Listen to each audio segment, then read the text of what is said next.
to kind of raise awareness of the possibility that apart from military activities, there are also civil possibilities of civil resistance in case of threat to the state or possible even occupation. Some things that we were very much afraid somewhere around March or April, according to our observations. Everybody was talking about that, and this was also a time when I met our guest today, Žoams Evans Pims, where we met in Finland in a conference on peace education, and decided that it would be a very interesting topic to start talking about here is the civil alternatives to military actions. Because for me personally, it is very important question. What can I do as a citizen apart from taking up a gun and going to a training camp? It is mostly obvious that most of citizens are not going to take up guns and go to training camps. So what can we do? Is there something that we can do? And that's what I think we will talk about today.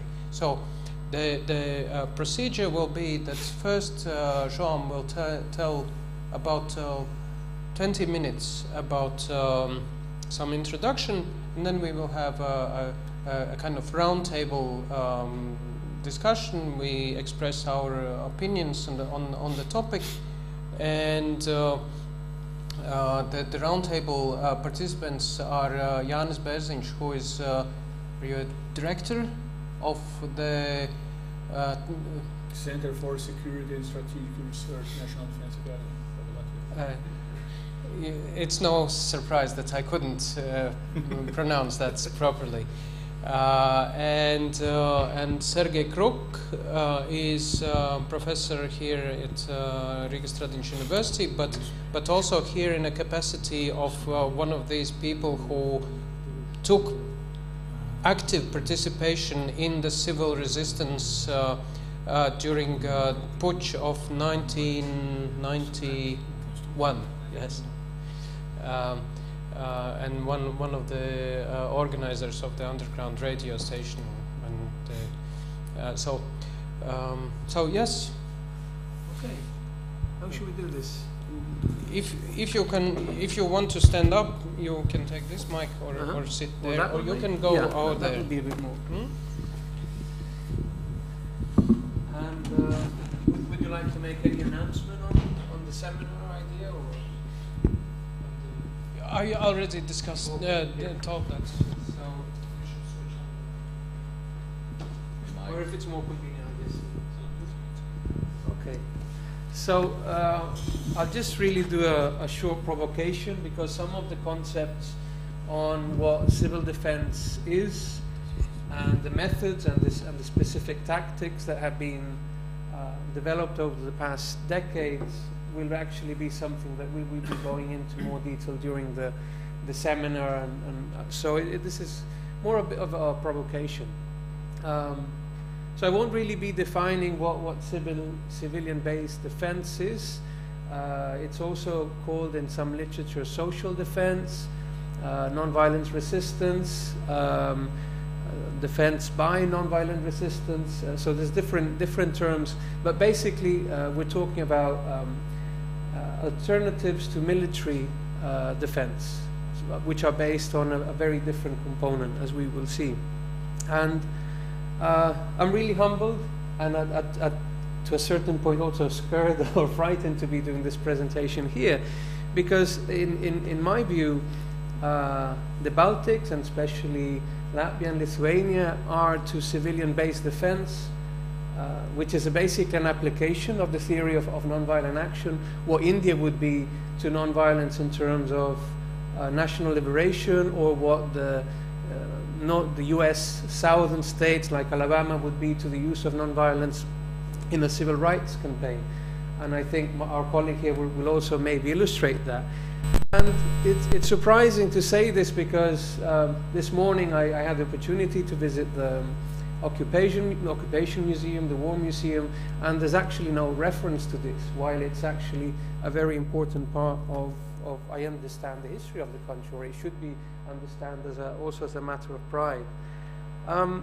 24 years ago, a book was translated into Latvian, first I think into Lithuanian, and it's actually the book which I have here today. It was a book written by Gene Sharp. The title is Civilian-Based Defense.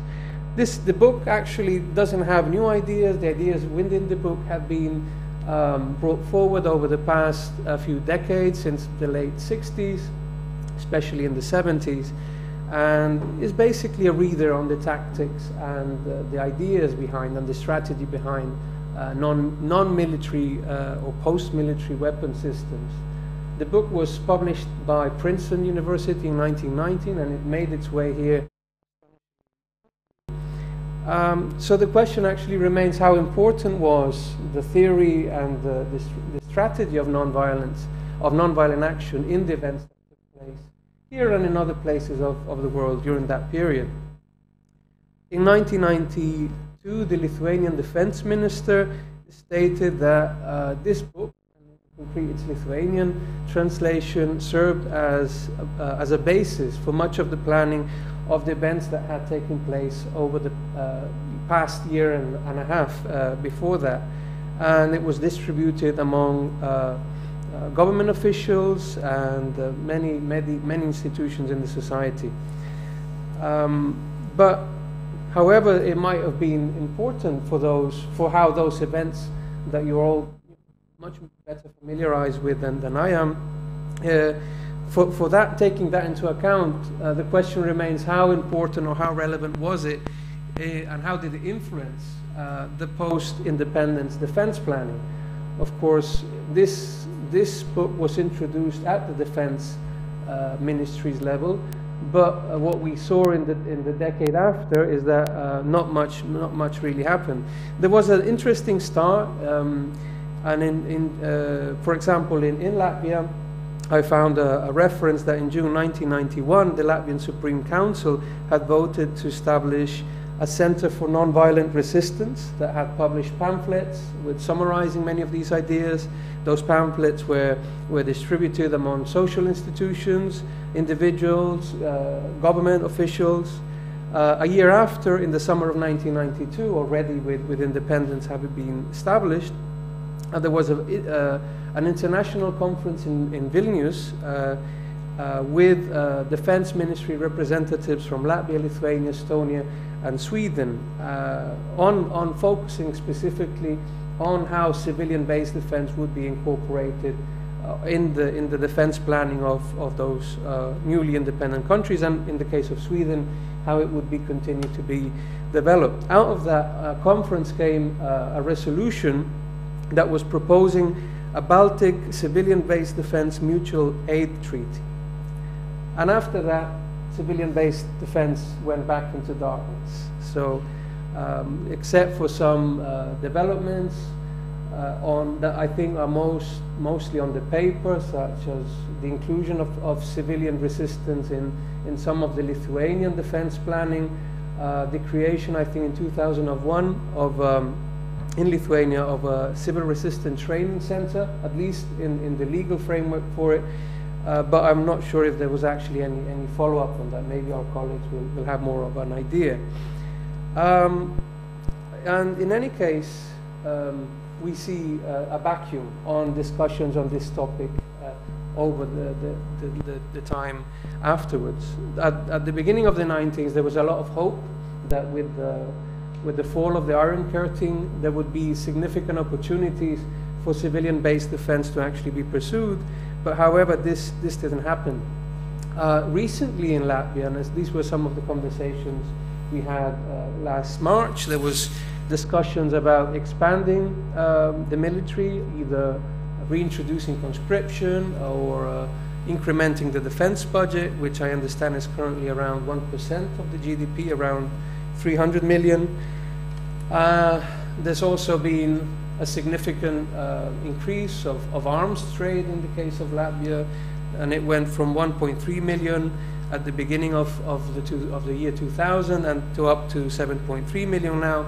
But on the contrary, if we look at some indicators of Latvian society, for example, looking for some of the peaceful attitudes and indicators that can reflect this, which is something else we discussed, Latvia is also a very interesting example of a society that has been able to tackle the issues of violence within its society. Over the last decade, there has been an astonishing 50% reduction in homicides, and it's now about 4.7 per 100,000, which is a very significant drop. But with all this in mind, what we see is that in spite of the early successes that civil-based defense and civilian resistance have in the context of independence, in spite of the initial promise that it could be incorporated as part of defense planning, why was this abandoned at some point? And why we may consider or reconsider thinking that decision over? In the first case, I think there's a number of military and political decisions which is difficult to judge from a historical perspective. The fact that the country decided to join NATO is to some extent understandable. There was issue with Russian troops remaining in the country. But also, that also led to a more conventional approach to military thinking as part of this integration in defense structure. Demand that a country keeps a military component, but also adopts a doctrine and a way of thinking which in the long term has probably undermined that early sympathetic civilian-based defense would be relevant. A second reason for that is that some scholars have argued that civilian-based defense is basically on the stages that nuclear weapons were in the 30s. It's really not much beyond basic theory, which needs to be refined and developed to actually have be the basis that some government, some state might consider it seriously. And that's something that hasn't happened. Even though the idea has been around and very specific formulations of policy proposals have been around for decades now, we're still lacking that fundamental approach of developing it into the 21st century as a reliable alternative to military defense. A third aspect, which is very important if civilian-based defense is to be assumed, is the lack of confidence and trust on one's own society.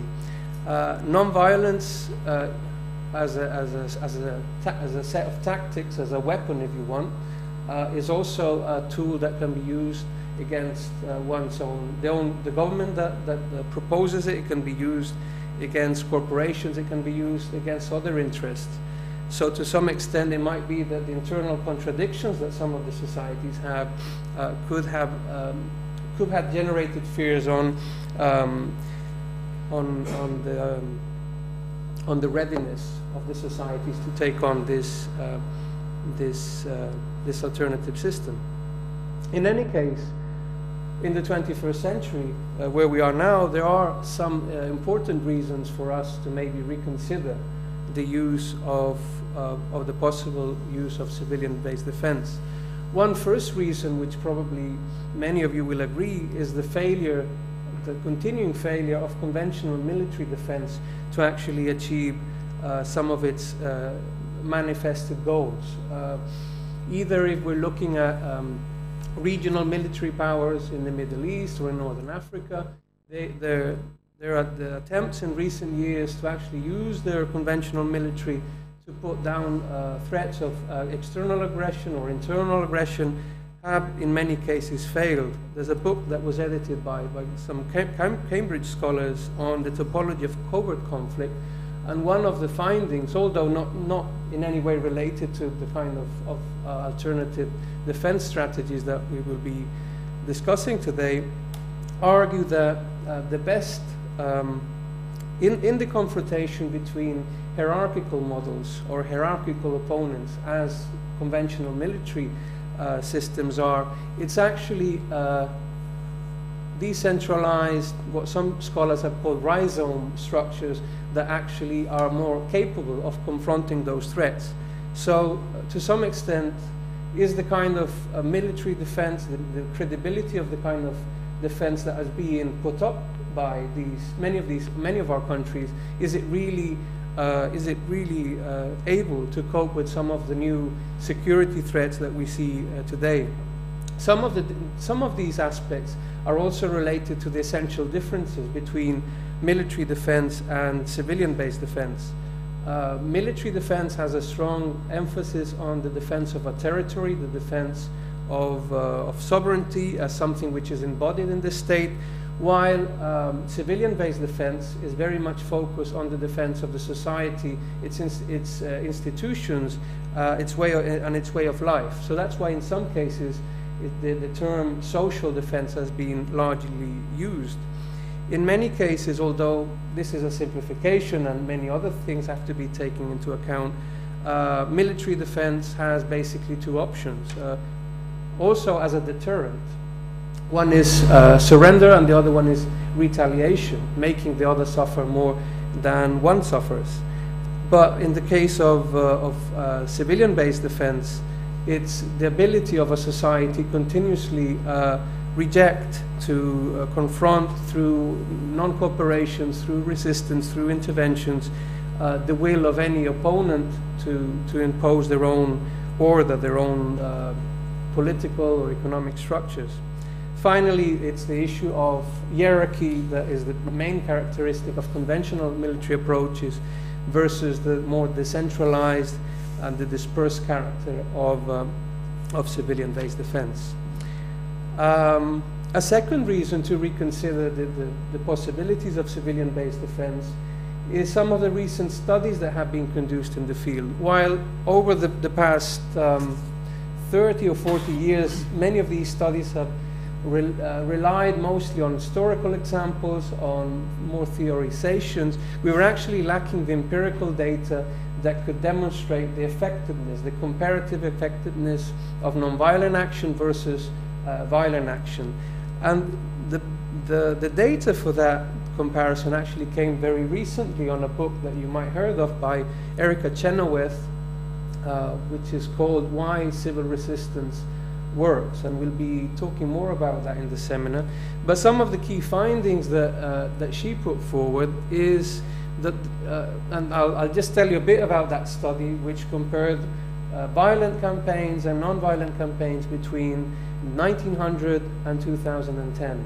So it's a very large set of data, and what she found is that the rate of success of non-violent campaigns doubled the rate of success of those that were based on violence. That includes national liberation struggle, occupation, and several other kinds of campaigns. Another very important finding that she found is that no campaign that had more than 3% of just 3% or 3% of the active support and involvement of the population failed. So she basically established that at a 3% involvement of population, there is no either a dictatorship or an occupation government that can actually continue to function in the normal way. And it's basically one indicator that shows that repeatedly put up with this pressure, the regimes will collapse.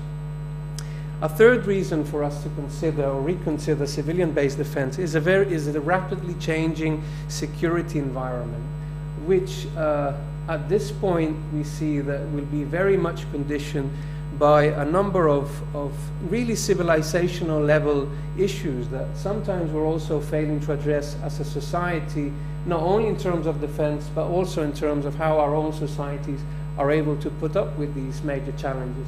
This includes peak oil, for example, or the continuing dependency on cheap sources of energy that are reaching its point that have actually gone past its point of maximum production.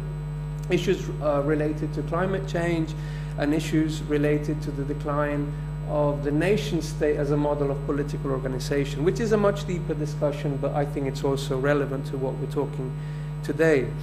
And the synthesis is really that to rely on 19th century or even earlier concepts of military defense and to trust everything solely on relatively uncertain collective security arrangement. I say uncertain in terms of what may happen in the medium and long term is actually a major shortcoming of contemporary defense policies, not particularly of Latvia, the Baltics, but of every country in general. In spite of this, there are several grounds for hope, and that can actually push us forward on rethinking this with some possibilities for success. The first is that in spite of the rudimentary state of nonviolent action and strategy as a technique, and before we compared it with the state of nuclear physics in the 30s, there's also an increasing evidence on how these tactics are successful. Mostly in the recent years, how they can be successful internally as to challenge dictators, oppressive regimes. There's very significant cases that have been documented, like the Otpor in Serbia with the bringing down of Milosevic, the case of Tunisia that this year also ended up with being recognized with the Nobel Peace Prize. And also one of the indicators of this is that increasingly global powers that would normally be in the past decades financing insurgents groups, financing armed opponents to the regimes they dislike or that challenge their own national interests, we're actually seeing that those same institutions are now supporting non-violent movements or non-violent training within opposition movements all around the world, of course in terms of their own political interests. But the fact that this shift has happened, I think, also tells us something about the relevance of this technique. Last month, the Allen Islands Peace Institute, north from here, issued also a very interesting report on the 27 countries without armies that are today under existence. Most of these countries are very small and might not be really relevant to the kind of discussions that we need to have today, but some of them are not so small and are actually quite comparable. One, of course, is Iceland in Europe, that has a very special condition because of its geography and recent history. But another very interesting example is Costa Rica, for example, in Central America, that twice actually, without having an army, was able to repel an invasion of part of its territory by one of its neighbors. And if you're interested in this specific case, one of the books that our Center for Global Non-Killing published a couple of years ago, called Non-Killing Security and the State, has one case study on Costa Rica, which, even though it didn't have the kind of preparedness in terms of a civilian defense strategy, was actually able to confront a very real and very specific case of an invasion and of an occupation of its territory.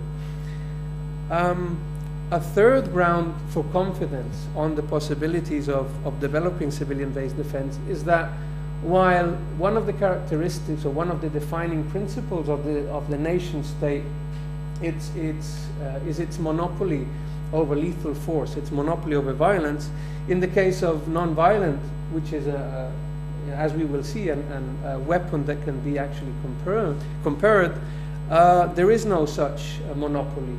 There's nothing that prevents society in itself from its own institutions, even if a government is not willing or is not willing to support or consider the development of civilian defense initiatives.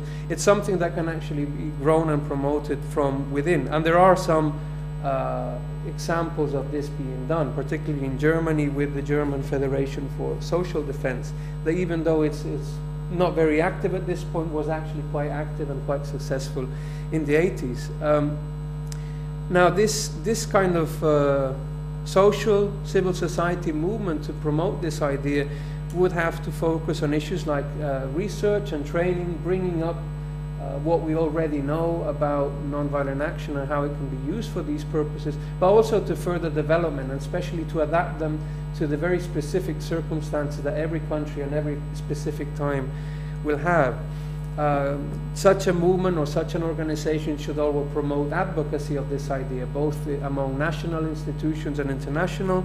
And in general, it's also part of a general process of building resilience in our societies, which is not only relevant to defense in terms of military threats or of threats of occupation, but also in relation to some of the major challenges that we mentioned before, such as energy issues, such as climate change or political change. Some of the aspects that many authors have emphasized that a civilian defense policy should encompass are issues such as promoting a strong civil society and strong institutions within civil societies that can be, and as many of the historical examples that they use, that can actually confront the collapse of a state or its structures because of an occupation. Also, some of the aspects such as decentralization of food production, energy production, political decentralization is also relevant to a systematic approach to civilian-based defense, communication systems, etc. Also, maybe to finish, I would like to mention just a few things. Civilian-based defense as a government policy will never be a sudden change. The most conservative authors suggest that it takes about 15 to 20 years for a comprehensive civilian defense policy to be put into place. If we think about how some of these cases of relatively success, or of some of the cases which civilian-based defense was actually used, historical cases include the German defense of the Ruhr in 1922-23, when there was a Franco-Belgian occupation of that area. Another case which is historically mentioned is the invasion of Czechoslovakia by Warsaw troops in the late 60s. And of course, even the case in the Baltics is only a case of very fast improvisation. Maybe here not so much, but especially in the other ones, improvisation on events that were actually taking place. So this is like, the comparison would be like trying to start a war without having army, without having the weapon systems ready, without having any of the structures that are necessary for a war in military terms to be conduced.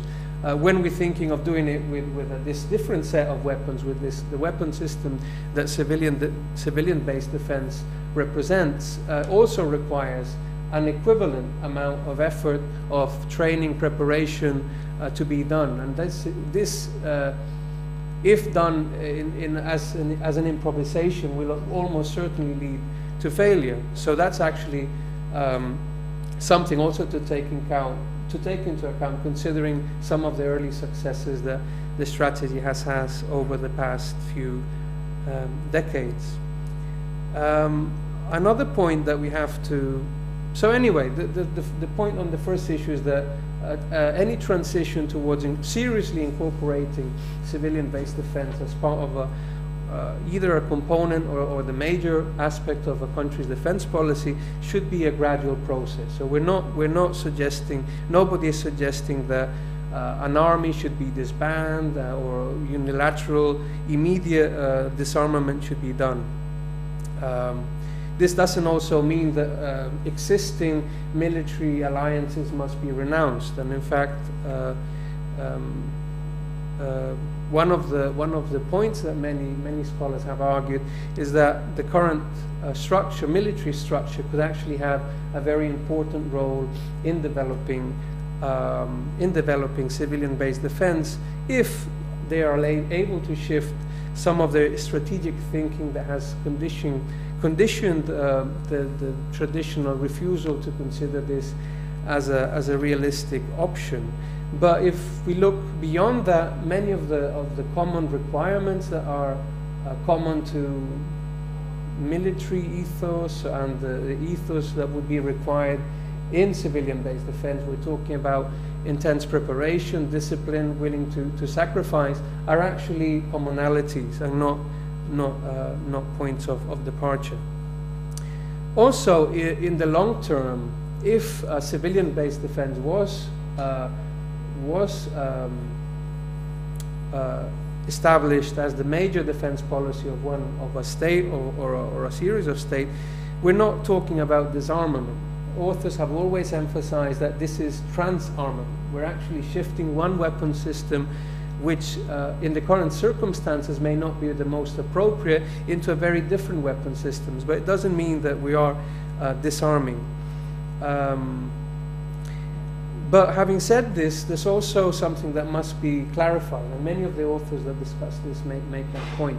Some of the countries that today include the components of civilian defense within their general defense plan, that probably includes Sweden, it probably includes Switzerland, Austria, within their context within their military doctrine of total defense or general defense as it's used in Switzerland, consider that civil defense or civil resistance would be a strategy that would be used in parallel to other forms of armed struggle. They see as viable that guerrilla movement, after the collapse of conventional defense, that a guerrilla, state-sponsored guerrilla, would operate simultaneously as with a civilian-based defense strategy.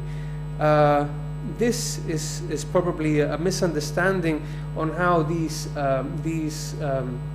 strategies operate, and actually how they can be mutually exclusive and very difficult to combine. Some countries like Sweden, for example, have argued that civilian-based defense would be used in the case of an internal, for example, a coup d'etat or some other form of usurpation of power, while conventional military defense would be used in the face of an external aggression. That to some extent makes sense, but the idea of combining both simultaneously is extremely dangerous in terms of what that would imply to the civilian population if used simultaneously, and on some of the other consequences that would come. And I think this is also something we can discuss maybe later. So if you're really interested in the details of the strategy, of the techniques, some of the historical cases, I think we can discuss those later. But for now, as an initial provocation, I hope that was useful. Okay, I thought we would go there, but since we have to speak in the microphones because it is being translated to the world. Hello world. Oh, we have to speak in the microphone, so we will sit here. Sorry about this barrier between us and the audience.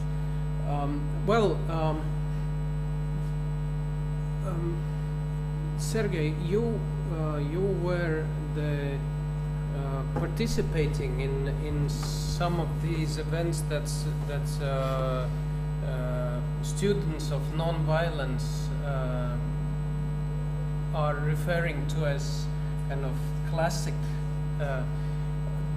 What would be your impression? Was that a success of planning or in action put in consciously, or it just happened? Yeah, it's a very good question. Actually, first of all, I participated in all of these events, not in some of them. But, well, right now, in the framework of the state research project, we are moving on with the project on researching on values and agency of our society, and we discovered the fact that everybody knows that the agency is very weak here, and we're depending very much on the state structures and the state management, and actually our conclusions about the conditions of the society right now, the civil society right now, are quite pessimistic. but actually I never reflected on these events in 1990, 1991 in terms of structure and agency, like we are doing right now in the framework of this research. So I started just to, while preparing to this seminar, I started to reflect on what happened 25 years ago, reflecting in terms of sociology, in terms of structures and agency, and I found that our society, our civil society, is able to organize itself very quickly in a positive way and in a pragmatic way without an external guidance of some managing directors or structures managed by the state or even of the people's front at this period. So I am going to reflect on the experience of the national radio. I was working at the national radio at that time, and we started to organize this structure.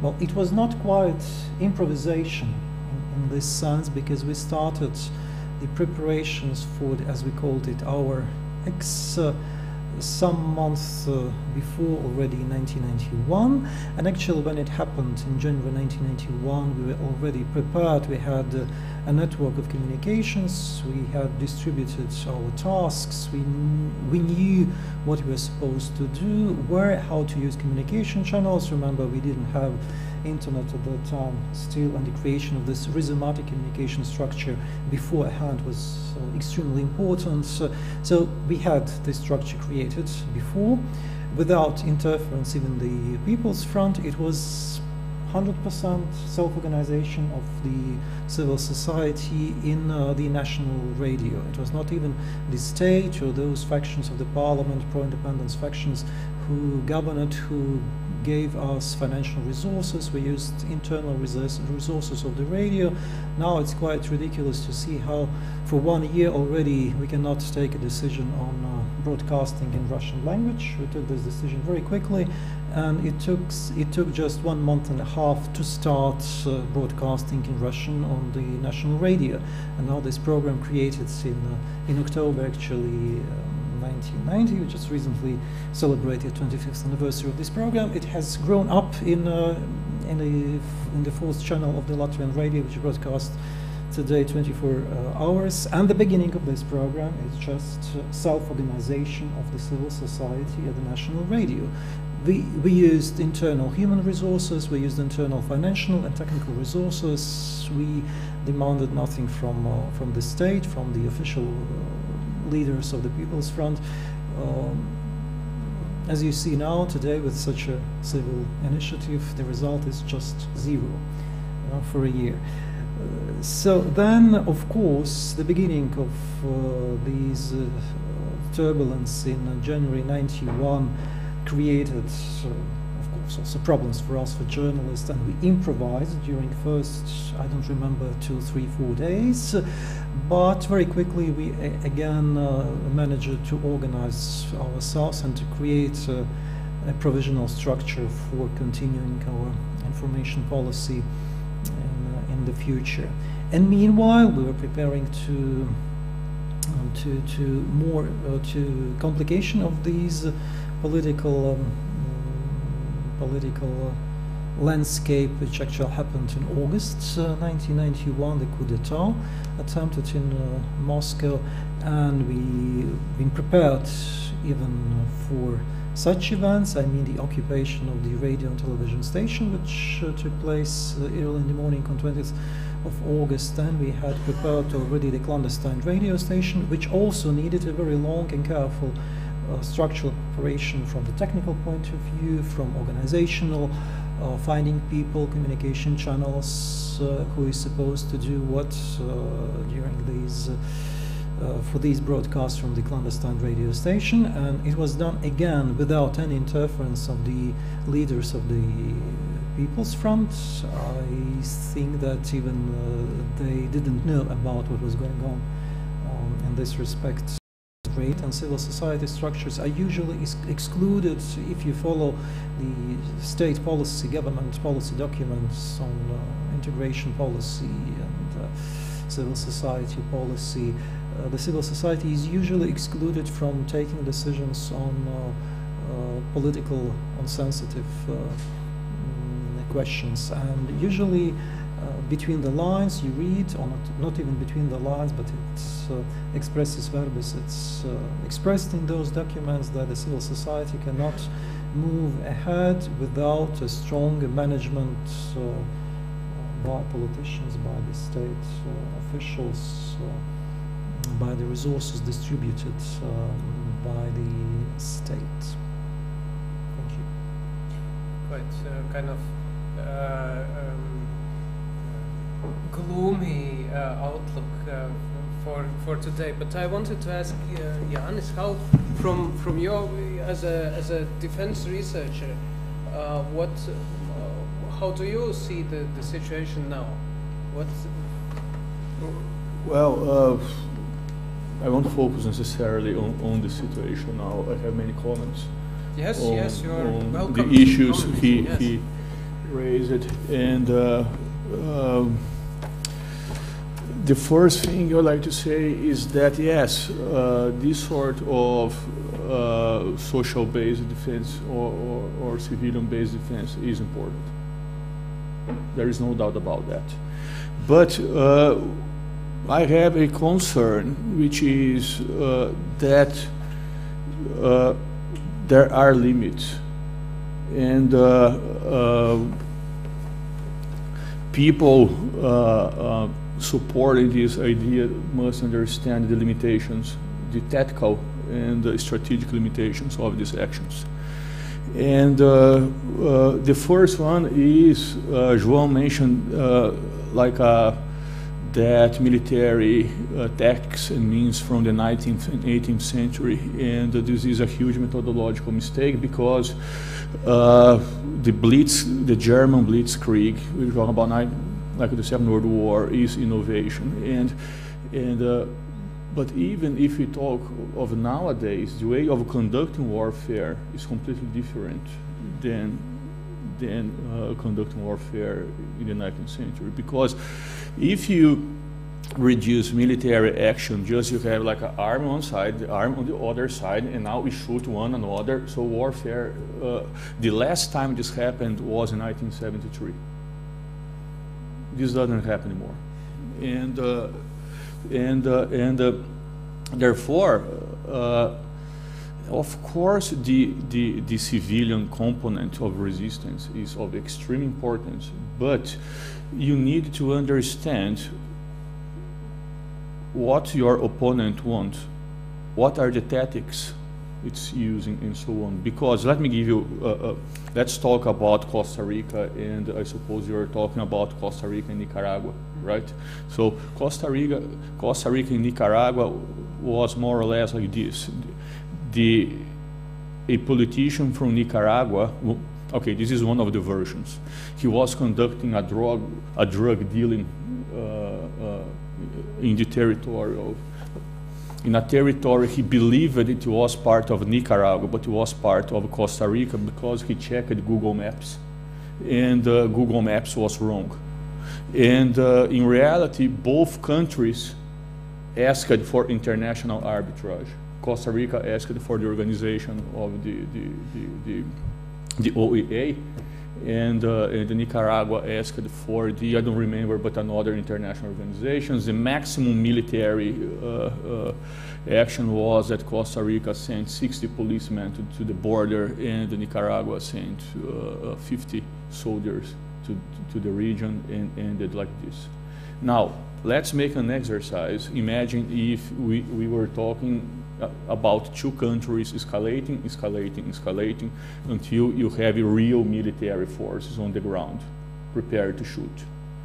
Well, I would say that if, in the one hand, social civilian resistance might help, on the other hand, it's not enough. Because let me give you another example. João told me he was in Brazil living for some time. So there is a social movement, some call it revolutionary movement, the people without land movement. and they invade farms and so on. They want agrarian reform to be done. And it happened some months ago that they were there, and the army had an exercise there. And they were there protesting. The commander just said, remove them. Well, they were removed.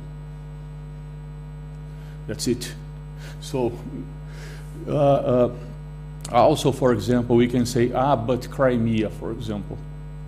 Crimea, Ukraine had 24,000 troops on the ground.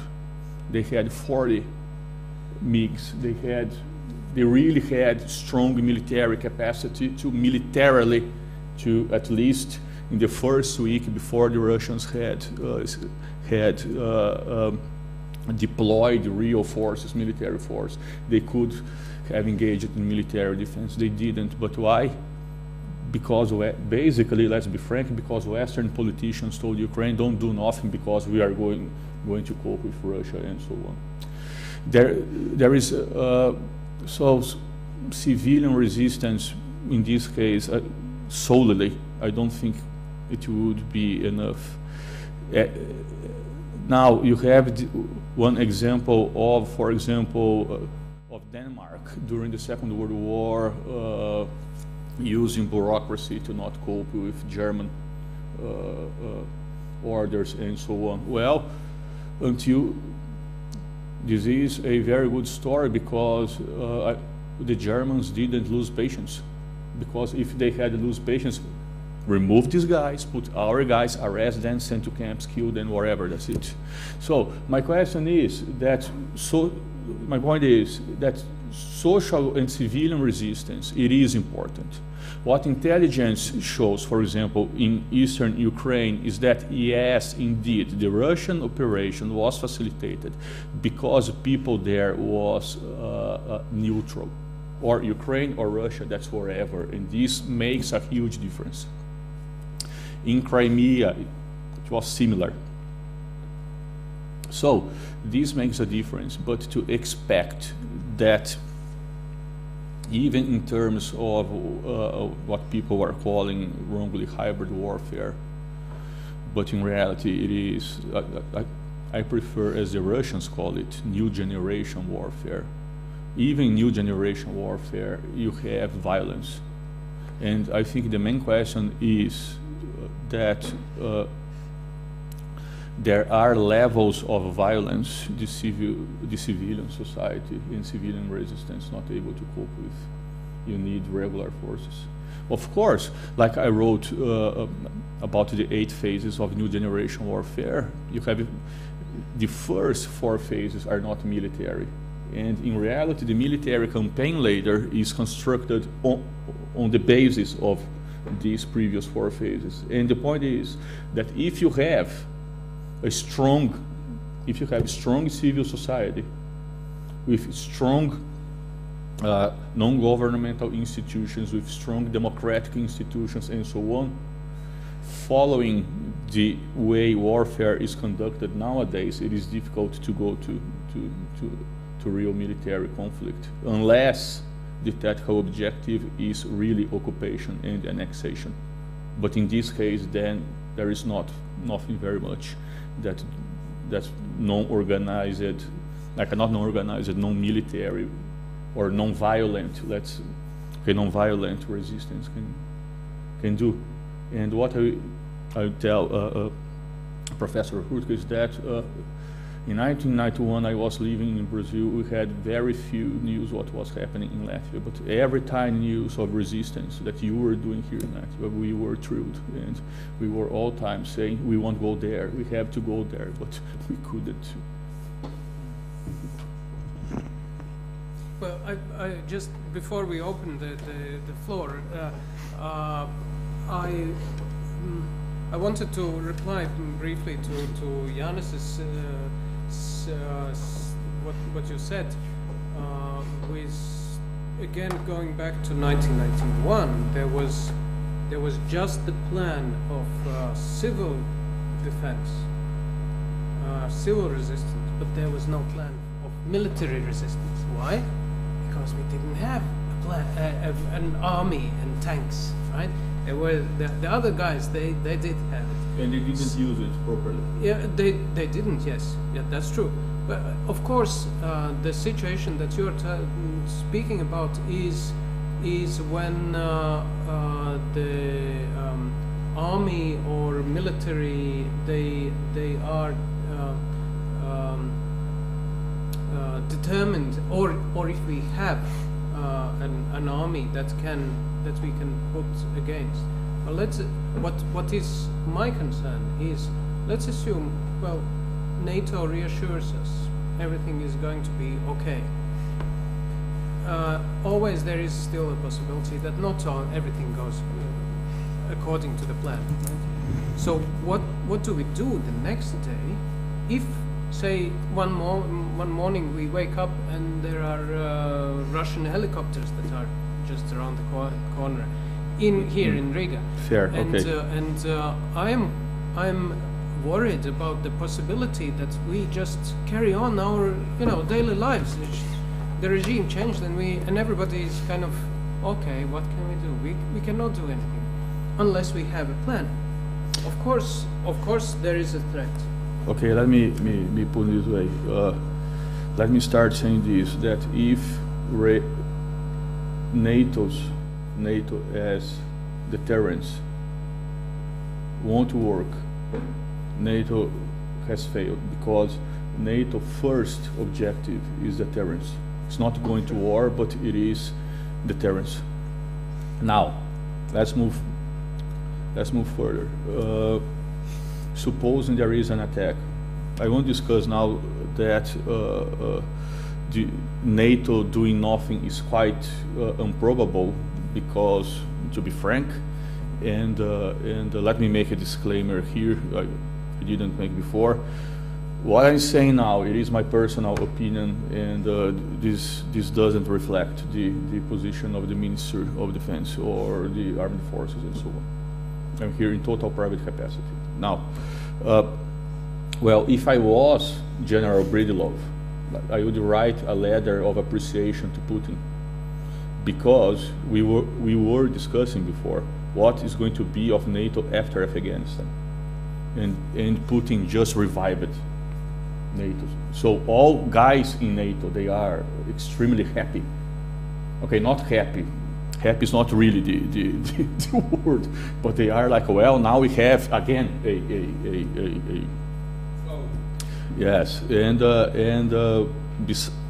besides that, an attack in the Baltics is exactly what everybody is expecting.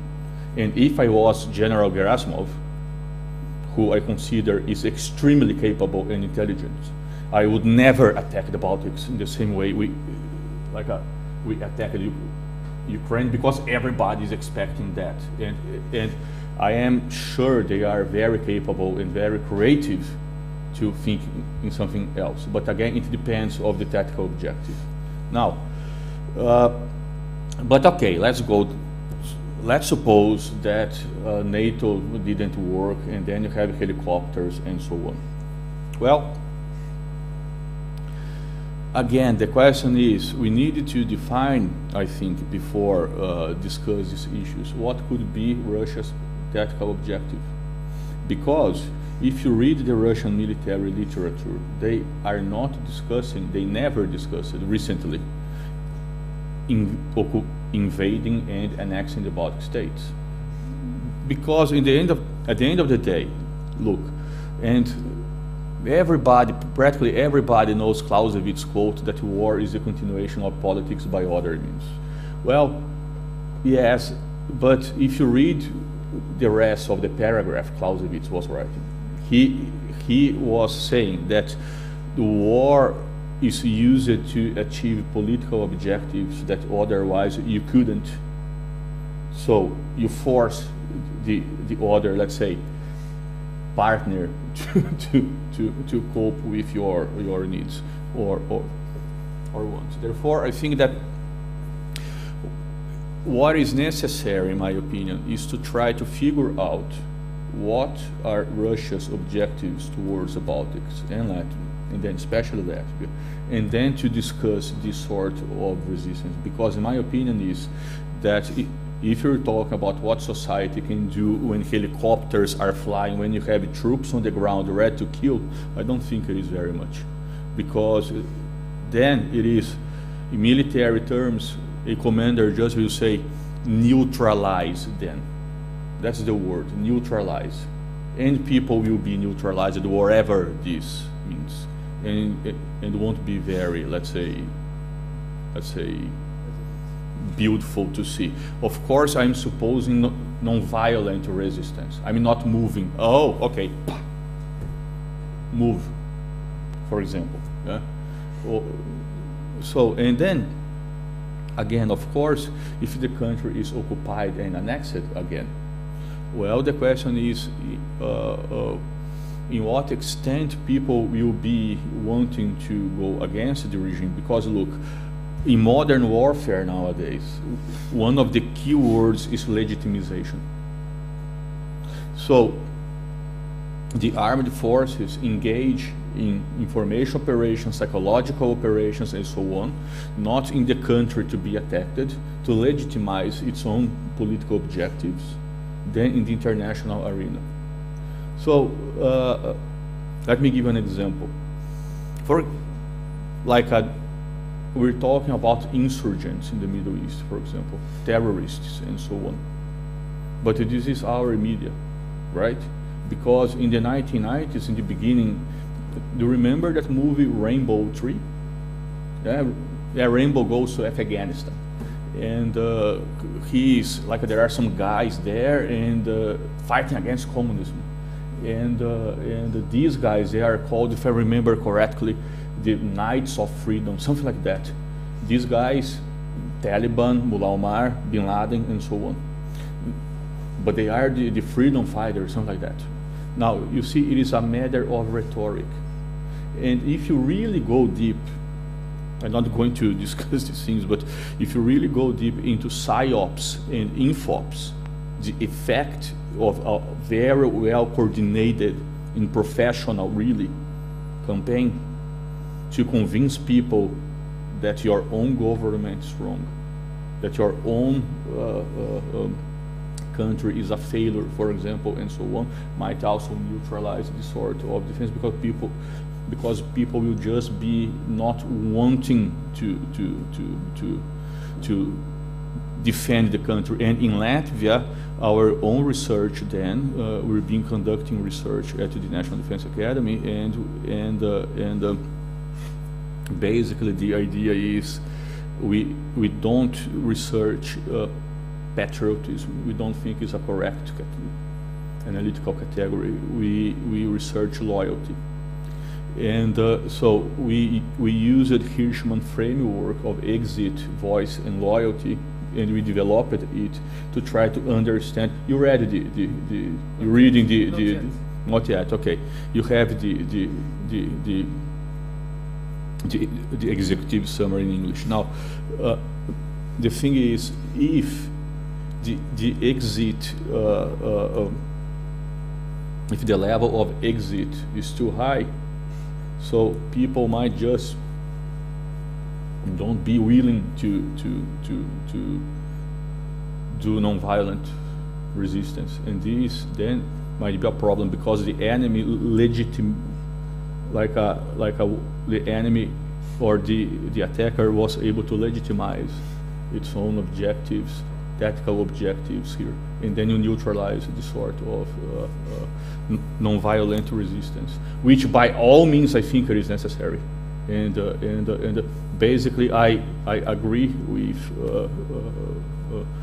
most of what was said, but I see it as an additional, as a complement. And in Latvia, just then to end, I think it is quite problematic, because the exit aspect or the exit option in this society is very high. You have, for example, then it's not our research, it is public. If you take there's the Nordea barometer, the DNB barometer, and you ask people, okay, why do you like to live in Latvia? Well, because of nature, because of culture, because of this and that and so on. Why you don't like to live in Latvia? Because of politics, because of the SAIMA, because of the government, because of this and that and so on. And at the end of the day, taking into consideration that we still have around 50 individuals leaving the country every day. So the exit option or the idea of exit is so strong that really my question is take into consideration again that this is necessary, but as I said, as not understanding its limitations, is how to do that if this exit issue is so relevant. Yes, unless well, several things. I think the issue of discerning the goals of the, in this case we're discussing civilian-based defense in the context more of invasion, of occupation, but also as in the case of an usurpation, of illegitimate usurpation of government. But I think the goals are very important. You mentioned, for example, the question of Denmark. And of course, Denmark was of strategic importance for Germany for a number of reasons. One of them, not minor, was its industrial capacity, mainly to produce ships. And that capacity required necessarily the cooperation of the civilian population. And in fact, one of the most, although, yes, Germany occupied Denmark until the end of the war, but in terms of the goal that they had imagined that Denmark would be fulfilling during that time, which was basically to increase the naval capacity of the German Navy through the docks, the industrial capacity of Denmark, that failed absolutely. Basically, because of the non-cooperation and as part of the focus of the resistance. It's true that Denmark, for example, is one very interesting case where violent and non-violent resistance operated simultaneously. There was, on the one hand, a lot of sabotage, and it increased up to the end of the war. And on the other hand, there was also a very large variety of methods, from staying at home, arguing for one of the arguments, for example, for the industrial workers not to go and work in the factories was that a curfew had been imposed and they needed to attend their gardens because at night they couldn't do it. So anyway, even in the context of very extreme repression, the Reichskommissariat for Denmark figured out that he couldn't actually get Denmark to meet any of the goals that were set in terms of production if he did not have the cooperation of the active cooperation of the citizens. I am not familiar with the Russian literature in terms of what could the strategic aims be, but of course, it depends how a civil defense plan is developed, and it has to take into account the threats, and it has to take into account the strategic horizons on what the goals of potential threats would be, and of course it will have to prepare in relation to those threats. If a goal would imply a use of the country that would require civilian cooperation, the plan should focus on creating the structures that go all the way from the communication system that would allow a resistance to be able to operate, to the will, which is the most important thing in any of these movements, to the will to resist and to confront such a situation.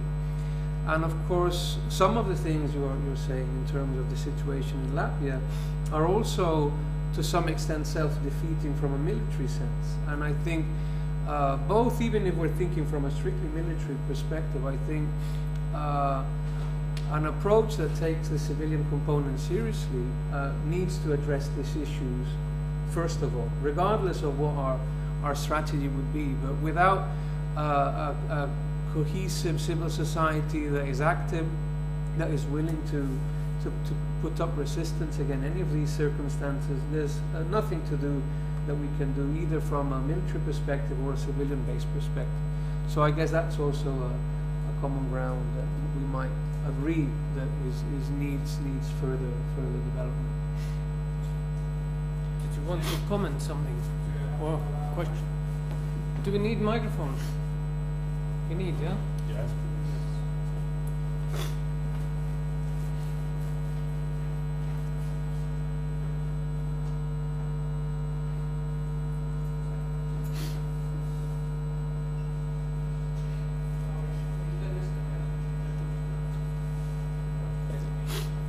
Viņš skan, tas ir tam internetam.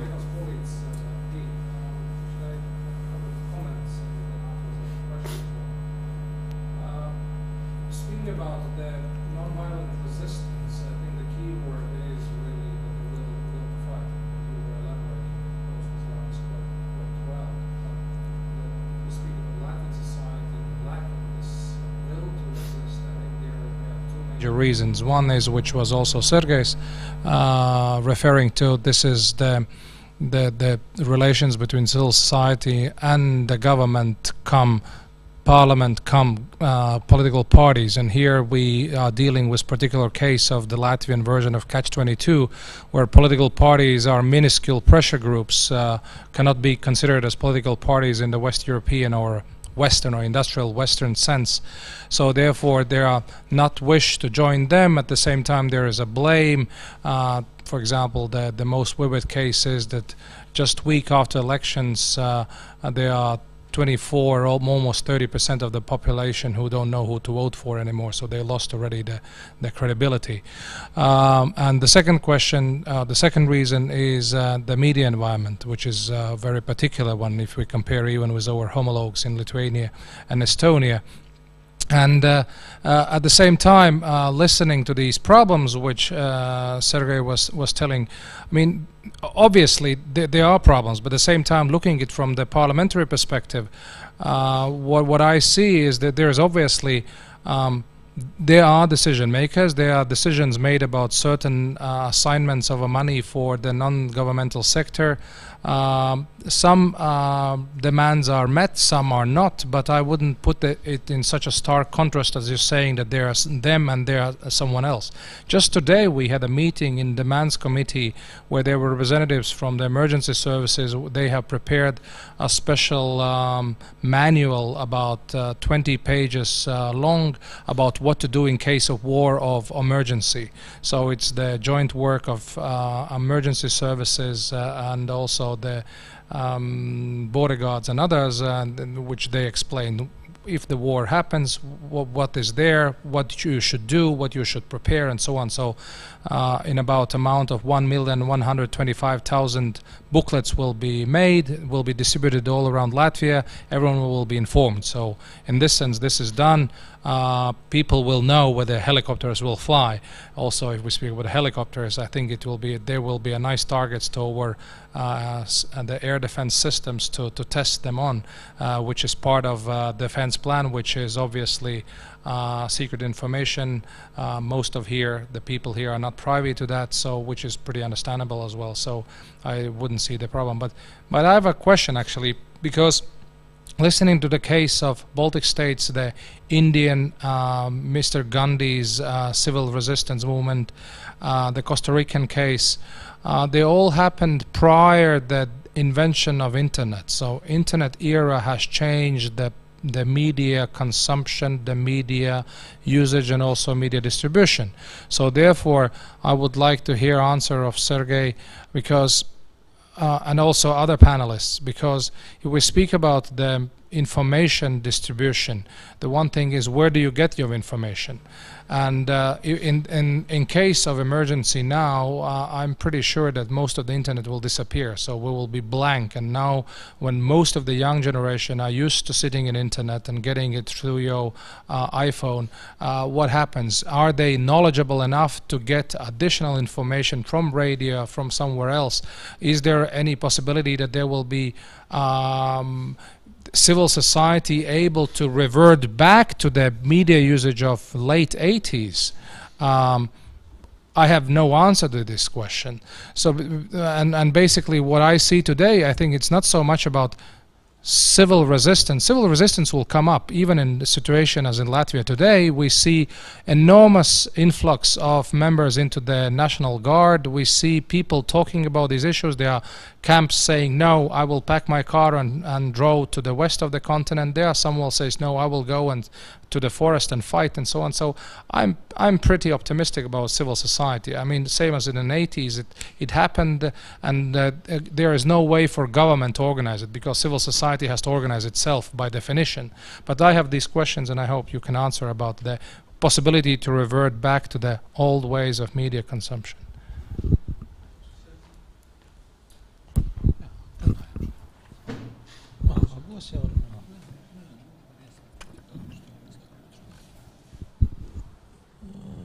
No, actually your question is in contradiction of your conviction that the civil society will self-organize itself. You discuss the problem from the point of view of media determinism, and not from the position of the active user of media and active seeker of the information, which depends actually on actual needs of the population at that time. And this is not the problem that young generation, for instance, as you think, has no capacities to use traditional media. It's not the problem. Because researchers in other cases show that audiences switch from use of one media to another media, that there are no even, for example, the case of the patterns of use of radio. There's a very small percentage of youth who listens to radio at the age of in their teens, but for instance, my research, I just will quote some data. In 2000, there was a small percentage of the youngsters, of teenagers, who listened to the radio at all, and to the information radio like Latvian Radio 1, the first channel. But conducting this research some 12 years ago, in 2012, we found that among the generation of 25 and 30s, there is a quite stable amount of people who listen to the radio in general and Latvian radio first channel. That means that those youngsters who were not listening to the radio when they were teens, this does not mean that they lost their capacities to find the media channels in their childhood. So it's not the problem of the media in general, it's the problem of the agency. And my point was that about why I'm so pessimistic about the self-organization of the society right now. This is because we've been accustomed that nothing can happen without a vertical leadership. And the same applies to the internet, actually, because there is no such an active internet or creative use of internet among, especially studied in the framework of our research, the younger generation, school children and young people, the youngest group in opinion polls, 18-25. There is not such a huge number of, they use internet, 98% of youngsters, they do use internet, but most of them do not use, they just use internet passively, not actively. So again, that means that media itself, media equipment, availability of communication channels, bottom-up communication channels, that does not mean that the audience becomes active. My point is that there are some structural, they are deterred from civil participation by existing structures. For instance, there are several cases we discuss in our in our research also, when there is a civil initiative in the internet and Facebook appears, it's immediately it's being discredited by the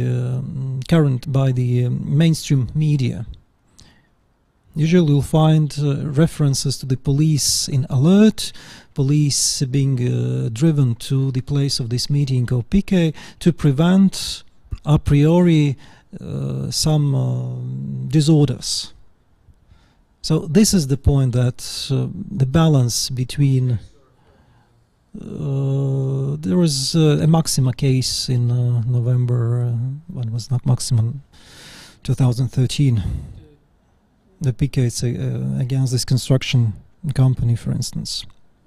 Or any time when you read in newspapers, when you listen reportage from pickets, from demonstrations, manifestations on the television, in the papers and internet, you find the last phrase: the police was present in alert, and 2 people were fined for leaving bottles on the grass. So if in both, okay. So interestingly, the internet, by definition, was a system that was put into place to cope with a nuclear attack.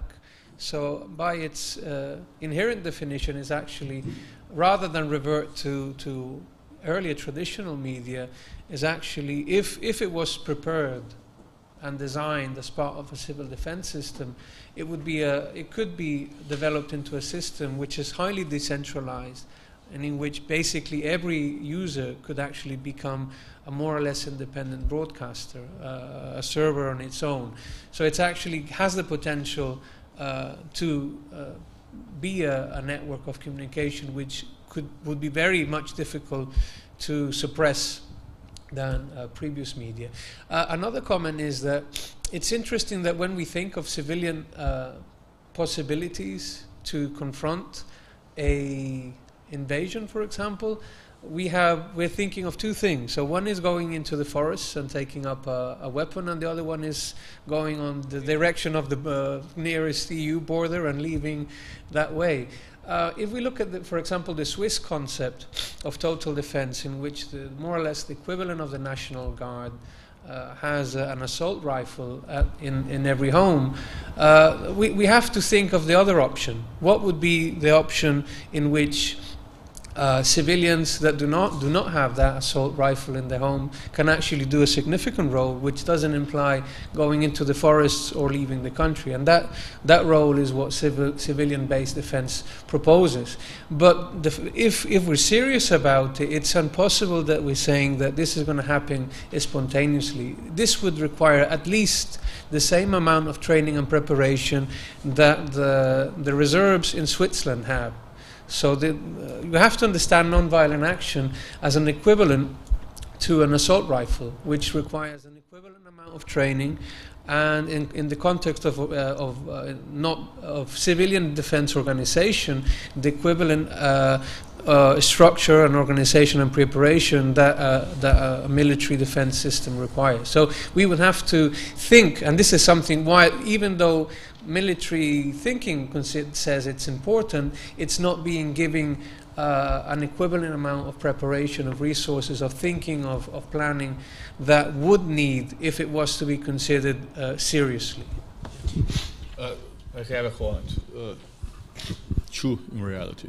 So, of course, internet can be cutted anytime. And but to rely on radio also is extremely complicated, because not only NATO but Russians, it is a simple thing. You have equipment to jam frequencies and so on, and broadcasting is just impossible, and the range is huge. So you just jam all communication. Therefore, what is including mobiles, whatever, and it is. And including military radio communication, the result is there are alternative channels, and the question is how society can develop these channels of communication that cannot be jammed, and there is ways of doing that, very more, let's say, primitive, but very, very. But another issue, and then it is a question also for Luke. It might sound a little bit like a Dr. Evil thing and so on, but if you see nowadays military strategy and ways of conducting warfare, you might conduct, for example, what's called ecological campaigns. The first doing that were the Americans in Vietnam, and they were using napalm and Agent Orange to force populations to move from one place to another one. You have at the doctrinal, okay, not really at the doctrinal level, but at least at the theoretical level, you have the idea that that an attack might be in the form of producing an environmental catastrophe, or there are countries conducting research on non-lethal biological weapons, for example. Then you spread disease, you do some catastrophe, some huge national problem, and all the attention is going to be on that problem or that problems, and then you have a more vulnerable flank, and then you have an attack. So my comment is that maybe it should be the case of this civilian resistance to be prepared for these sort of things, to neutralize these, how to say, these putting attention on other issue in reality just to mask that another thing is happening. Partly replying to your, surely yes, but again, probably that requires a lot of training and awareness that these kinds of operations can be in place. But to look to give some kind of brighter perspective on, because we are in my opinion, we are speaking about quite a lot of the problems of organizing any kind of civil defense in contemporary Latvia. I think that we have two indicators of techniques that already work, and one is that you already mentioned is the exit strategy or non-participation, something that I see very often and quite well developed. One is the thing that people do leave, right? They run away from problems, and this is basically the thing that civilian Syrians do now. I wonder what is going to happen to all the involved military parties when there are no civilians left there. What is going to happen in Syria? They are going to war for nothing. But another thing is non-involvement in political events. I just don't go to some places. I just don't participate in meetings, or I don't participate in calls. Like, people do not participate in political parties. I think, yes, I think this is one of the and analytically it is one of the resistance strategigies. Is sorry, very quick question, and then going back to Denmark's example. Okay, they indeed constructed ships for the Germans. Good, but they were occupied until the end of the war. Of course. So they is it a non-participation if we're occupied? Well, my question is, what is a tactical objective? Survive. For example? But let me, and I wanted, it's a valid question. And another thing that I just came in my research, some of you probably followed the brilliant description of hunting for trolls that my colleague Ander Orkan was giving in several blog entries. We did that research together, and And one of the things was that it, well, basically we although she writes that so nicely about discovering these trolls, we never found certain proof that there are these kind of paid trolls operating. We are not sure. They look like, but they might not be. They might be also local activists who are doing that. But what we found, and this the media picture of Russian internet trolls is very much like they attack us. There are several armies of Russian trolls operating in Latvian media, and it seems that we are totally defenseless against this onslaught. But what we actually found there was that there is a very, very strong resistance towards these supposedly trolling messages. People are actively working there, and of course it is, you can say it's an insignificant field. It's the field of internet comment.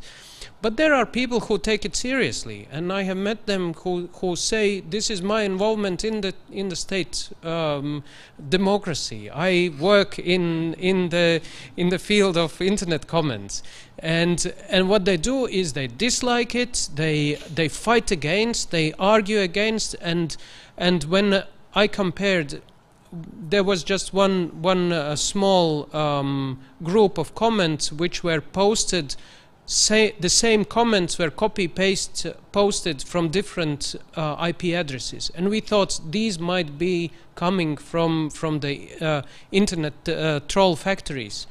But when we compared all those messages, we found that only 14% were kind of pro-Russian, and 40% were anti-Russian. So it might happen, and it is the case, that a lot of resistance is already there. I don't know whether they are organized or they are just self-organizing enthusiasts, but there is already existing civilian defense, at least in this cyber war thing.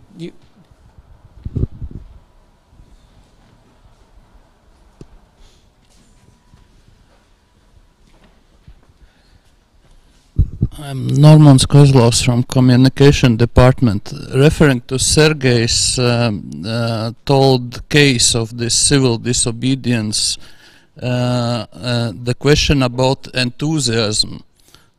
One of the critique of liberal democracy says the next most important text for liberal democracy besides Human Rights Declaration is the Guinness Book of Records that shows the canalization of this enthusiasm, and it worked for velvet, singing, orange revolutions.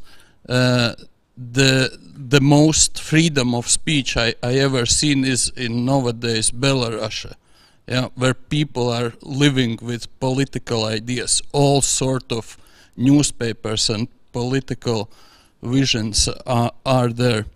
What is the situation here in Latvia when before each of parliament directions there is formed political power, which is in Russian elections is против всех, against the all, who comes in a white horse and is as much corrupted as the same.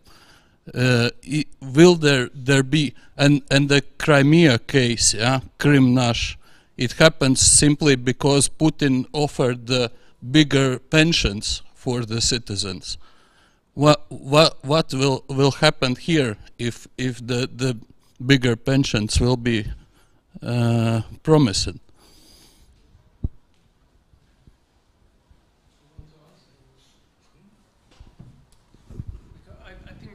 That question to Sergei. It's for all about the enthusiasm. Okay, let me then start there. while Sergey is thinking, and very quickly. So, a very first comment. Both Russia and Belarus included color revolutions in their military doctrine. That a color revolution is considered an attack to be solved militarily. Period. Very clear. But about your specific question about if Russia would be offering higher pensions in Latvia, for example, these sort of things. They were. Russia was more or less trying to go into this direction, and now the ruble devaluated is more difficult. But besides that, our research shows that even, in my opinion, methodologically incorrectly, putting all Russian speaking in one group, and this is totally incorrect, but let's generalize just to make the point. Overall, they don't want to live in Russia. Maybe they don't want to live in this Latvia, but they don't want to live in Russia. Therefore, there is a natural resistance for any sort of green man or influence and so on. And it is public information, so I won't be shy to mention it. It was on Delphi. It was leaked somehow that the Russians were conducting research in our borders, not only in Latvia, but in our borders, to understand how these people could be engaged in some sort of influence operations, including or pensions or promising the paradise and so on. And the results weren't very, let's say, the results weren't very satisfactory for them. This means that there is a natural resilience in Latvia against this sort of, at least this is what our research has. How far will it go? Will it be active civil disobedience, or will there be this enthusiasm? That's another interesting question. What I can say is, I might not be able to give a total direct answer for this, but what I may infer from the results we have is, for example, we asked people, all people, notwithstanding Russian-speaking, Latvian, whatever, everybody, what's the meaning of being loyal to the country? And being loyal to the country, unfortunately, is more in line with the idea of exit, because being loyal means to not immigrate because there are economic problems. Being loyal is to have a family. Being loyal is to all forms of passive thing. I have my family, I have children, I'm loyal. I'm not migrating, I'm loyal. These sort of things. And this passiveness, then, it is how far, how strong, how can it be reverted? I'm really not ready to answer these questions because I don't have enough data about this. But this passiveness is dual. On the one hand, it is passiveness about our own country. On the other hand, it is passiveness for other countries' influence. Well, what we probably do know is that whatever happens in terms of civil resistance and non-cooperation, just as like in the past 50 years, it will be spontaneous, unplanned, unprepared, without the necessary previous training, preparation that would be required for it to really pose a serious threat on any potential invader. So that's actually one of the reasons why I think the call of starting to consider the possibility of making that policy is in place. And of course, one of the things we also have to mention, well, two things actually. One is that you mentioned psych ops and info ops. In civil-based defense, that probably even has a greater importance on how that should be planned. Because, of course, in any campaign of civilian resistance, there's at least three targets. One would be the country's population that has to be driven to strengthen its position of resistance. The other target is the opponent, both its troops on the ground, but also its population at home, which political perceptions can be shifted. And then there's also the international community, which in many examples, one of them is, one clear example is South Africa during the apartheid. Much of the campaigns that were apparently being unsuccessful on the ground were actually then building a momentum of international pressure that eventually also led to the collapse of that regime. And another aspect is that we can't assume that a military doctrine just because it's in place, and we just have to see the military political decisions of the past 14 years by diverse powers. We can't assume that they're going to be effective. And just to come back to the radio, which is an interesting case, when at the moment of the Soviet occupation of Czechoslovakia in the late 60s, one of the reasons the resistance was able to put up a fight in the first weeks, one of the reasons was that the railway workers prevented for 4 or 5 days the radio jamming equipment that was supposed to arrive in the country didn't arrive, because of the rail workers prepared and managed to get the equipment going in all sorts of directions except the one where it was supposed to. And in fact, the Soviets had to fly by helicopter the jamming equipment directly from Moscow, because the actual one got lost. I mean, this is of course an error that will not commit again, but errors will happen, and they have to also be planned and conceptualized, and where the weaknesses are. And it's in all these scenarios, which need to be as deeply analyzed as in any other military contingency planning, that we would have to start looking at. The question of the enthusiasm, I think, is very much dependent on the kind of willingness of larger groups to stand up for something that they might lose or have lost. And in order to, and this comes back really to loyalty and this kind of thing. And for several years already, I have been arguing for a more inclusive politics that include, that in contrast to excluding some groups that we say, well, these are not the right ones, these are not the right ones, and so on. Of course, we alienate them, and I keep thinking of what was happening in 1940 in Latvia, because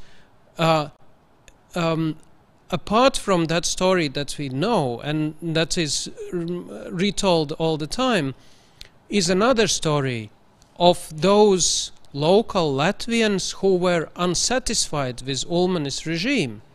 And they were pretty happy about what is happening, because they thought, okay, Ulmanis is gone, kind of, and the socialists are coming back, banned socialists, and it is not that everybody was at that moment realizing that it is a very, very bad thing.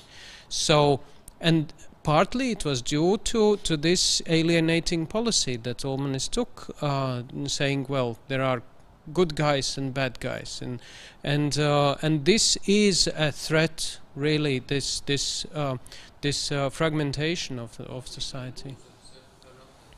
It's kind of yes. There's a question. And also reflected like I love this land. Thank you very much. My name is Dzirciema. I represent newspaper Latvijas Avīze. I want to ask about there was a questions about the loyalty, and there was issues about the loyalty.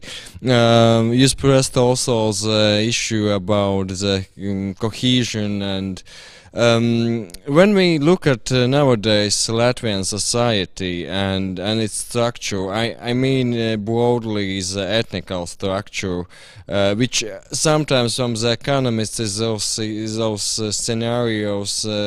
25% Russians in Estonia, 26%, etc., etc. in Latvia.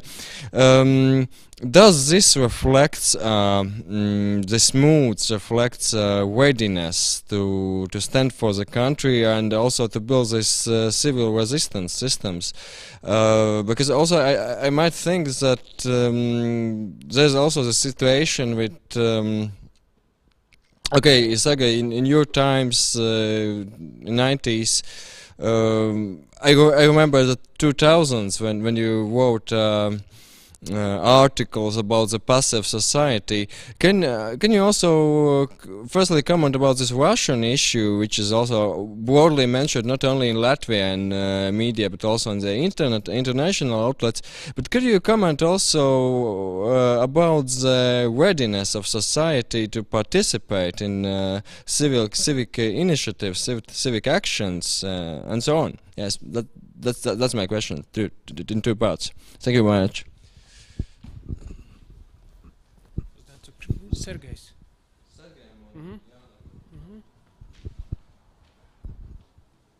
Well, first of all, I would like to note that in our empirical study we don't find as a rule ethnic correlations when we put questions on any subject. It's very rarely when we find out ethnic division in Latvian population responding to different kind of questions. What we find out, we have a very strong vertical tension in our society. That means that relations between the government elite or political elite and the common people, residents of the country, between the managers of the institutions of the industrial enterprises and employees, these factors are evaluated as very problematic by the society, and instead ethnic tensions are placed as fourth after. So political elites, ordinary people, managers and employees, rich and poor people, and ethnic relations are only fourth. From 7 options were offered altogether. And answering the previous question, I would combine the answer to this question, the previous question. What does it mean, readiness to fight against? Does it mean that it will realize as an action in a case if something happens? And my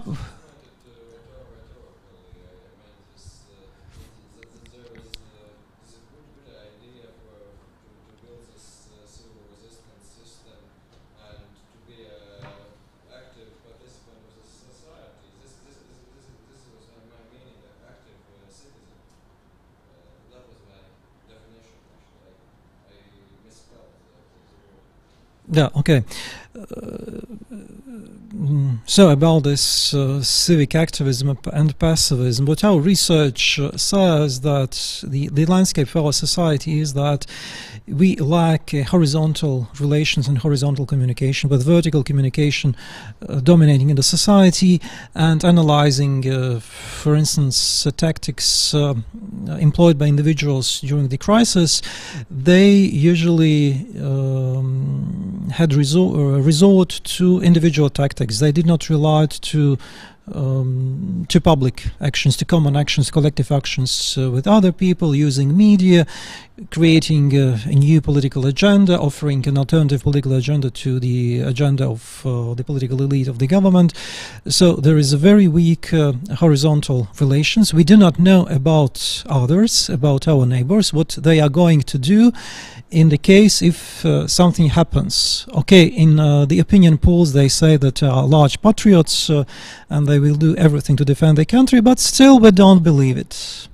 That's what our research shows, and people still use the individual tactics. They don't rely on social capital, on relations with others, on joint action. And I think this because of it's not me who believes, but again, it's the data, because the social trust is very low, not only trust to the government and the parliament, but only mutual trust among distanced people who are not familiar with each other.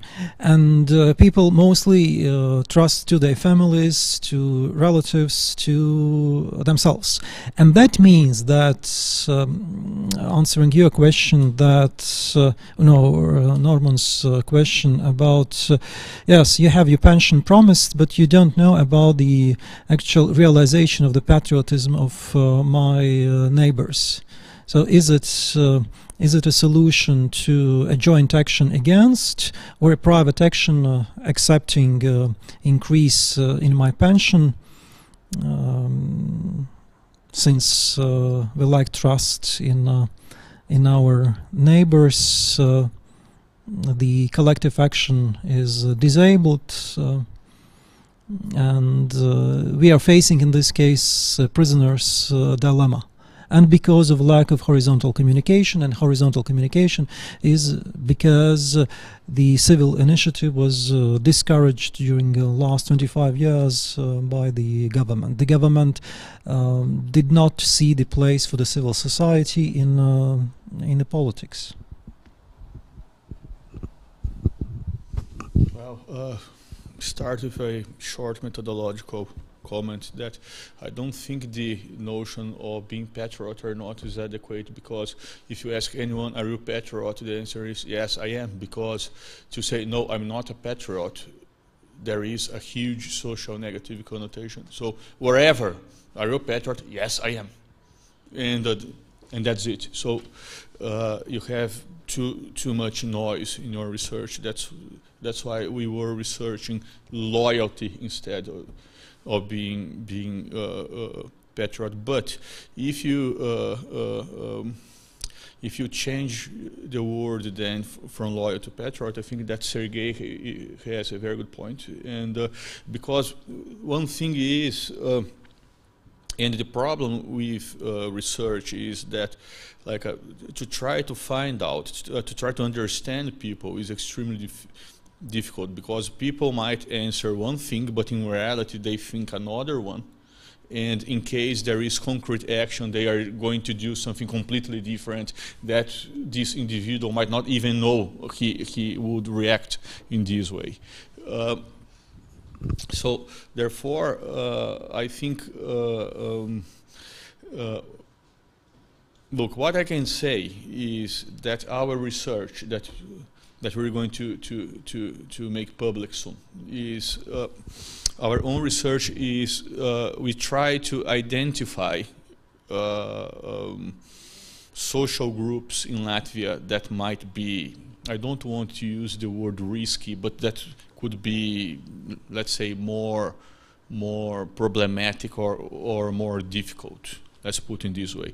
And what we find out is that these groups, they are basically, the determinants are not necessarily being Russian-speaking or not Russian-speaking, but we're talking about economic and social determinants. Because if you see the profile of these groups, on the one hand, yes, you have the majority are Russian-speaking, okay. But if you start looking for other aspects, the majority of them are unemployed, the majority of them are older than 45, 50 years old. They live in the countryside with very low conditions and so on. So, and then the question is, what is the logic here? Are we talking about individuals being Russian-speaking? Or are we talking about economic and social problems, making the people to have a lesser level of loyalty towards the country? And I would say that we're talking about economic and social problems. We're talking about lack of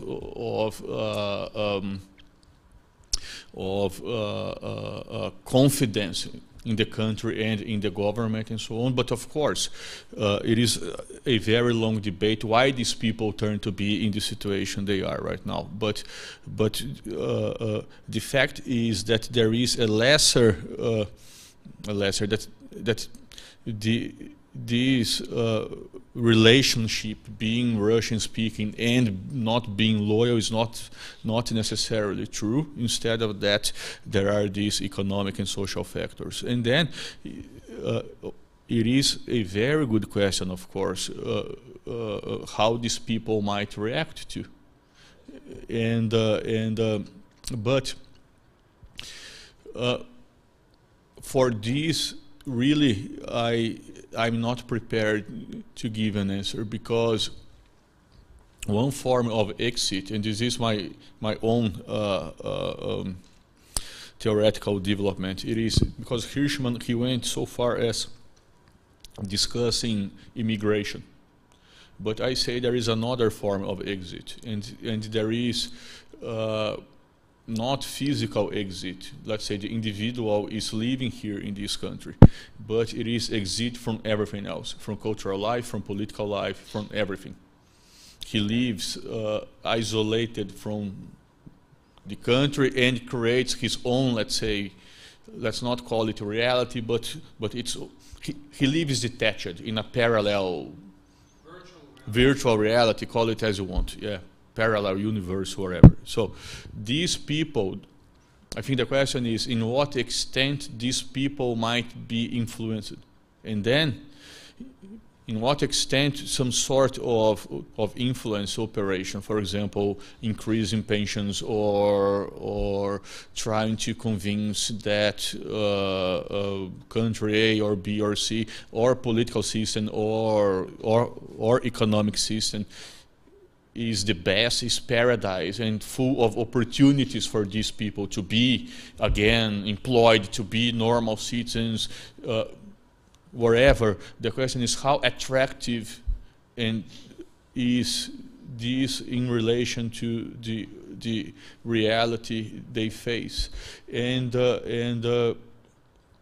I think this issue needs more research and more analysis before giving any, let's say, more concrete answer. Did you want to ask?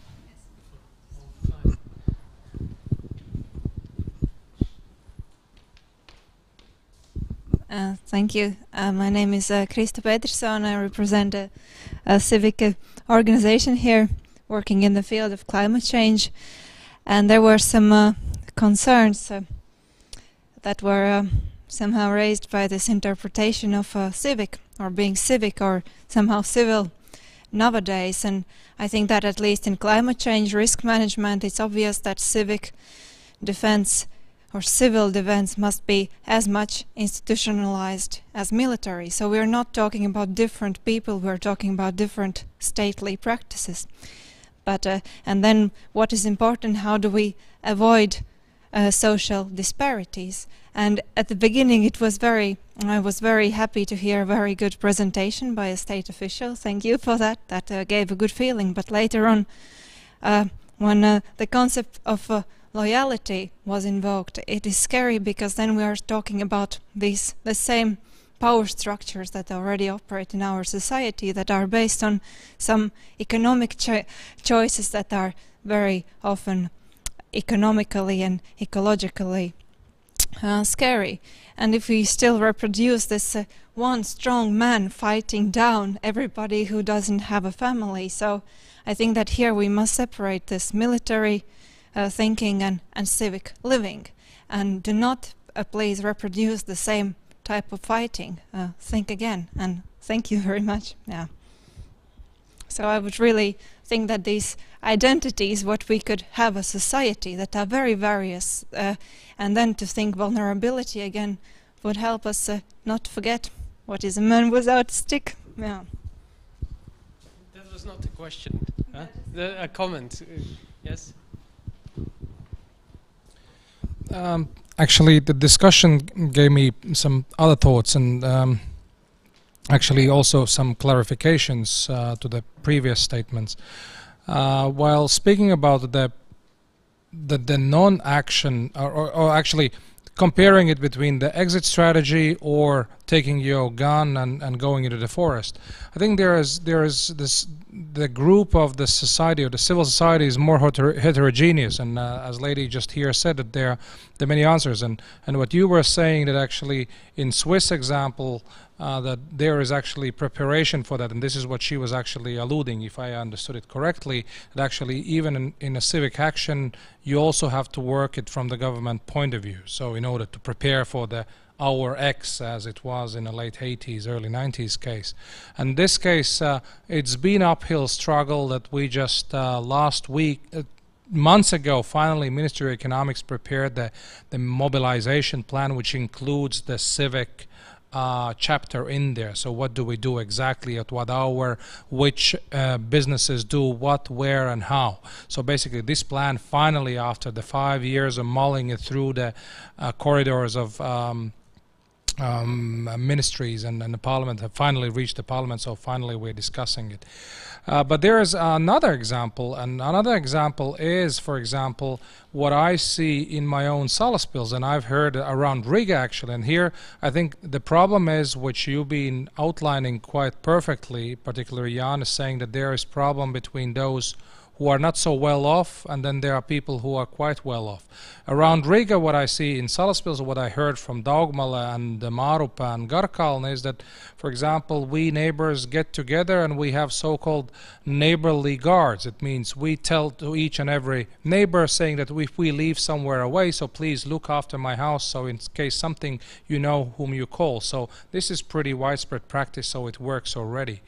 Another thing is that actually one of the major reasons why there are so many members who are joining the National Guard at this moment, those are the student organizations which are organizing it. So it happens in a natural way, and more I see, for example, in my own municipality, that people from different in choirs, in dance groups, they are discussing it, and then they are really choosing, I am going to join this National Guard, or I'm joining the club helping the voluntarily to the pensioners in a local municipality or something like this. So in a way the civic action is taking place very much without involvement of the government.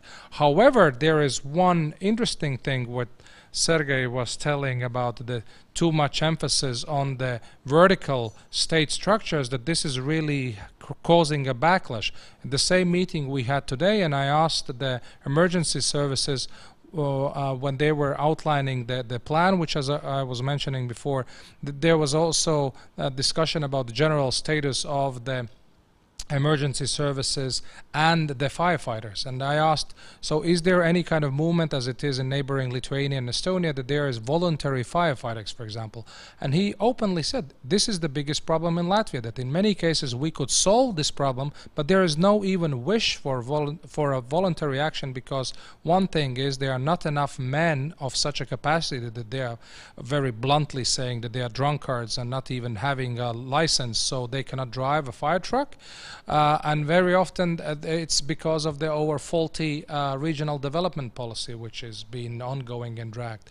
But in reality, yes. And same we hear also from the military. The military, which always been for the last years been very snobbish, saying that okay, most important thing is the armed forces, but no, during the last 3.5 years there is a more and more emphasis on the National Guard, saying that National Guard is the backbone, we have to strengthen that. So in a way this is also going back to the civic in a way.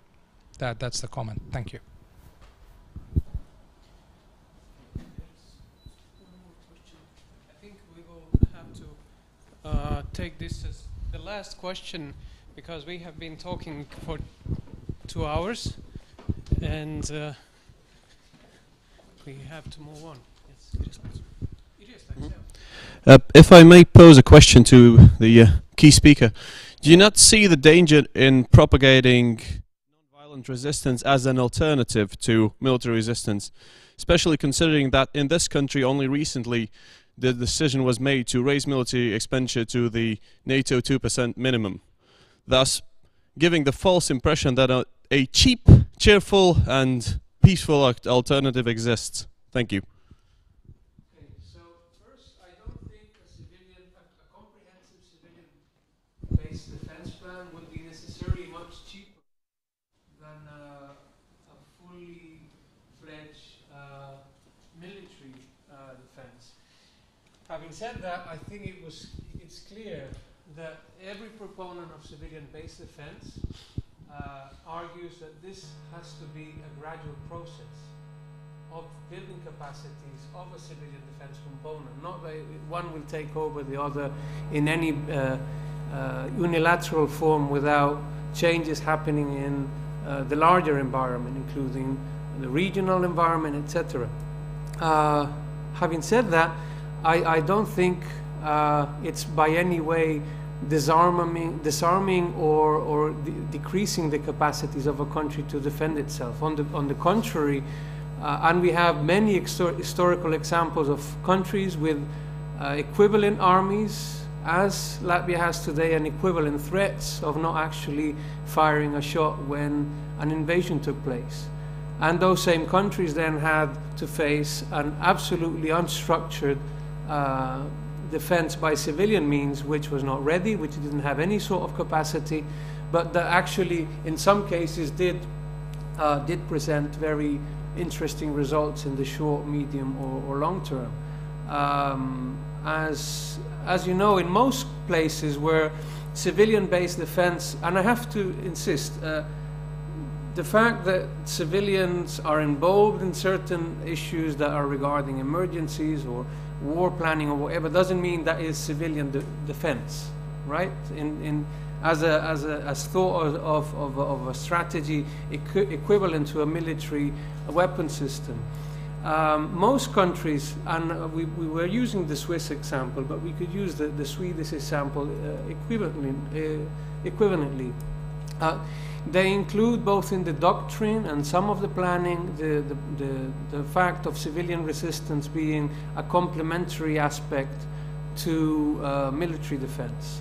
But in all of these countries where that is the case, there is no significant development of that capacity that can even compare to the kind of military capacities that are developed.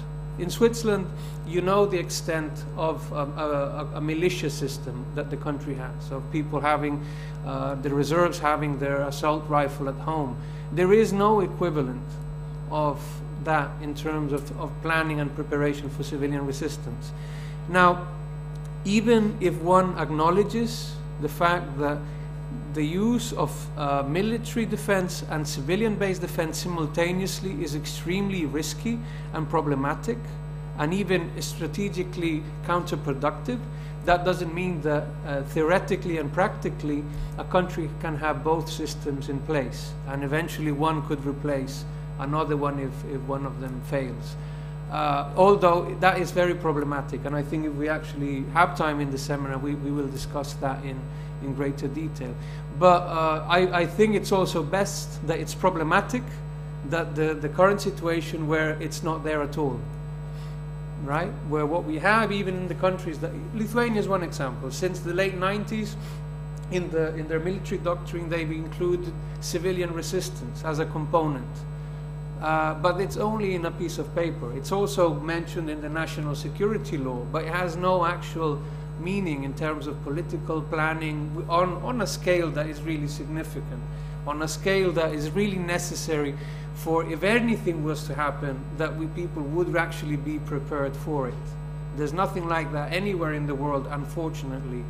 And I think what we're trying to push forward today is not that this is going to happen in the next few years, but I think it's that we need to consider it seriously, because if not, eventually we may end up reproducing the same historical circumstances that happen in many countries, that this will end up being improvised, but in the context where all the major military powers, including of course Russia, have contingencies for dealing with civil resistance, much more than anything in the past, because over the past 2 decades civilian resistance has been a major component, both on the color revolutions, right? So both in terms of internal but also external. So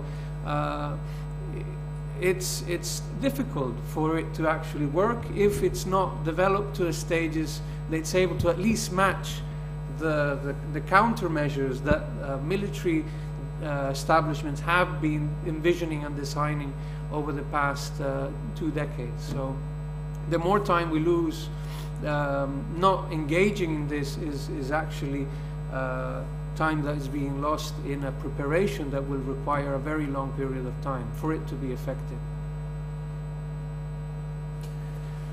Okay, thank you very much. I think I will conclude this. In my opinion, what we have been here, what we have achieved in these 2 hours is kind of giving the panorama of the some of the options and some of the problems, and if we now in half an hour we will start the seminar. You are all very welcome to come and continue this discussion in more detail.